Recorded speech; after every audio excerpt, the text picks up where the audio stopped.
बच्चों, आज हम लोग जिस टॉपिक का अध्ययन करेंगे आपको क्लास में, उसका नाम है समाजशास्त्र का उत्पत्ति एवं समाजशास्त्र का अर्थ। इसी पर हम लोग चर्चा करेंगे।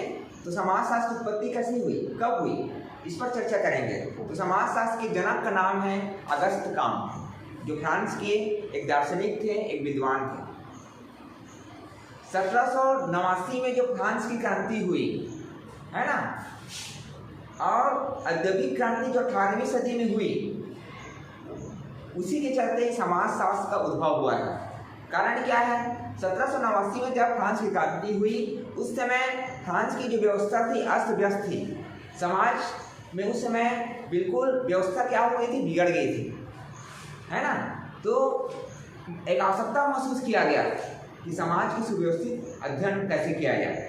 साथ ही 18वीं सदी में यूरोप में, इंग्लैंड में औद्योगिक क्रांति हुई। औद्योगिक क्रांति मतलब मशीनों के द्वारा उत्पादन होना, बड़े बड़े उद्योगों की स्थापना होना।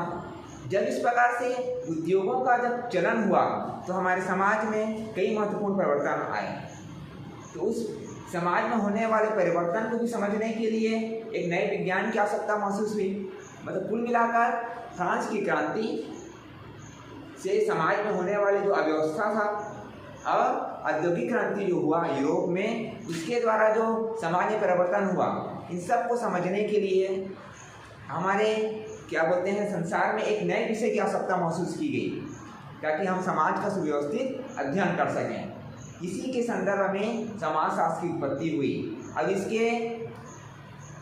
इस विषय को हमारे बीच लाने का श्रेय दिया जाता है फ्रांस के दार्शनिक अगस्त काम्ट को, जो एक फ्रांसीसी दार्शनिक थे, फ्रांसीसी विद्वान थे।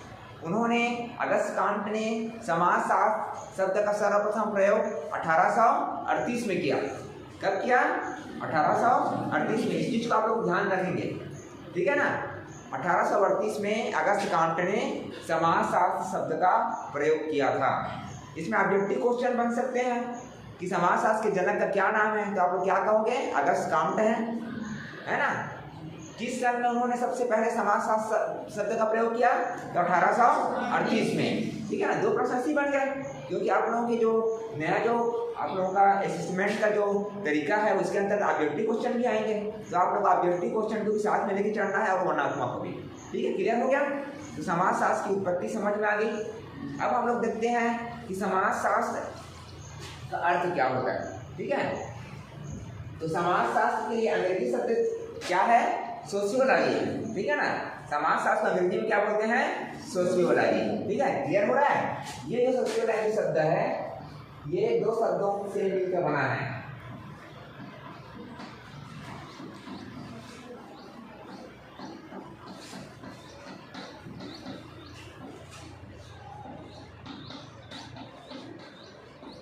सोशियोलॉजी शब्द कितने शब्दों के मेल से बना है? दो शब्दों की। कौन कौन सा है? तो पहला है सोशियस और दूसरा है लॉगस, ठीक है जी बच्चे लोग, समझ में आ रहा है ना। समाजशास्त्र शब्द दो शब्दों के मेल से बना है। पहला क्या है? सोशियस और दूसरा लॉगस, ठीक है। क्योंकि सोशियस शब्द है ना, किस भाषा से लिया गया है? लैटिन से, ठीक है।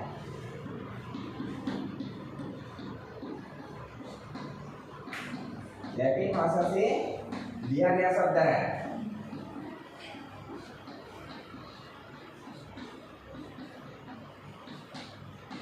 और लॉगस ग्रीक भाषा से लिया गया शब्द है। समझ में आ रहा है ना।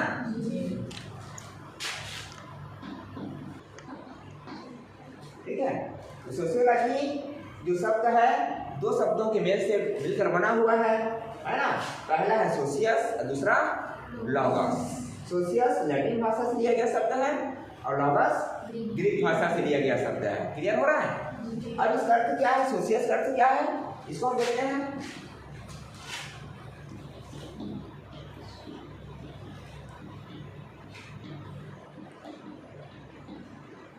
सोशियस का अर्थ होता है समाज, ठीक है।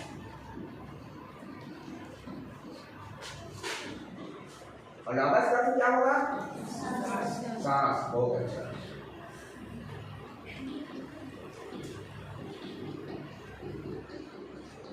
शास्त्र मतलब एक अध्ययन करने वाला विज्ञान, ठीक है। तो सोशियस का अर्थ होता है समाज और लॉगस का अर्थ होता है शास्त्र या विज्ञान।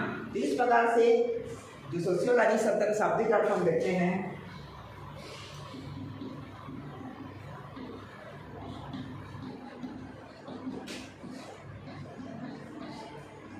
क्या हो जाएगा? समाज का विज्ञान, ठीक है। समाज का अध्ययन करने वाला विज्ञान कहेंगे इसको, ठीक है बच्चे लोग।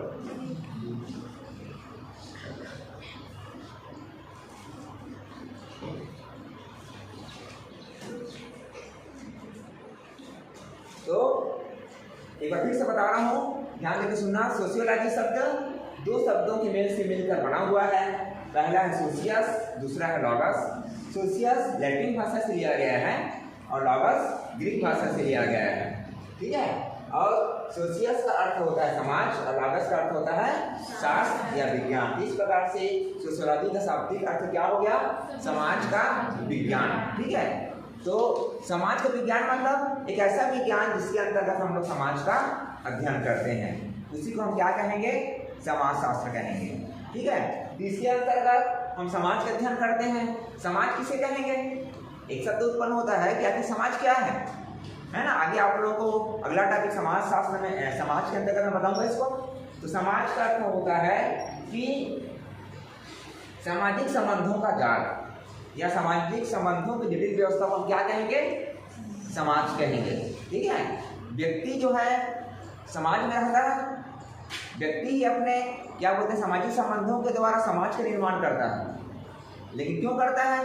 क्योंकि व्यक्ति के बहुत सारी आवश्यकताएं हैं, जरूरत है। तो व्यक्ति अपने जरूरत की पूर्ति के लिए दूसरे लोगों से क्या करता है? संबंध बनाता है। इसी संबंध को हम लोग क्या कहेंगे?